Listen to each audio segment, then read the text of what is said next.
Well, talk about Omro coming to play and really kind of taking away a lot of space in the first half.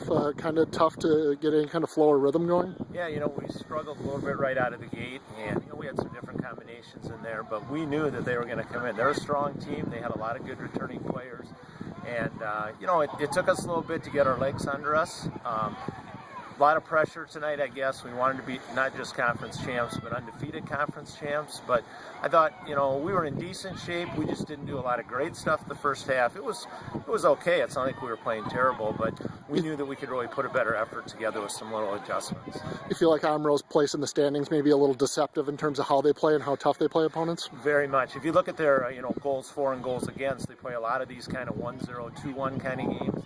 I thought tonight that's what it was going to take. We knew we'd have a challenge to keep them off the board, but we really knew it'd be hard to score. And we talked about that in practice. They put a lot of guys behind the ball once we get in transition, and they doubled and tripled Luke all the time in the middle, but that's going to happen. So it was really a great tournament prep match for us. Talk about Lucas's effort on the goal to kind of keep the play alive. Well, the first half we kept saying Lucas is wide open. I mean, they were not marking him on that side, and he's a great player. He kind of gets overlooked sometimes, and just pure hustle play. He's one of our most hustling kids that we have in the team, and he just kept the ball alive, and knew that Luke would be in that spot. And there's sometimes in soccer where it's just pure guts and effort that comes down to it, and that's purely what that was. We got that goal because one guy decided he was going to outwork everybody else in that part of the field. Once you got the goal, did you feel a certain level of comfort, as good as your back line and your midfield's been all year, just 2 goals allowed in league play? Yeah, we just simply haven't given up goals in conference, and we take a lot of pride defensively. That was our question mark, I really felt, coming into the season. How are we going to replace some guys that had graduated back there, 3 seniors? We made a couple adjustments midway through the year, put Braunschweig back at sweeper, and that group has really gelled.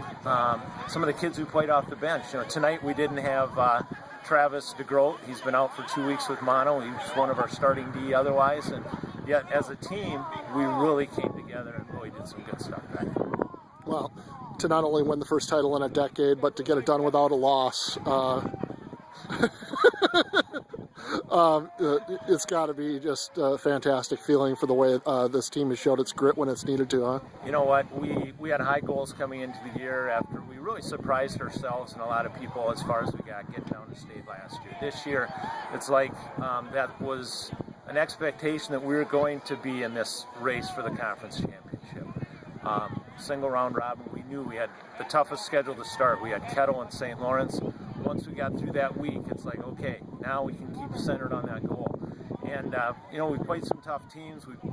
No team we've had had a higher winning percentage in a season. That's a great tribute to these kids. And now we know we have 3 more 2-week seasons ahead of us. And so I said, we're going to celebrate this today, tomorrow, Saturday, Sunday, and Monday we come back. It's focus on regionals. That's week number 1. And so we're going to try to get her done.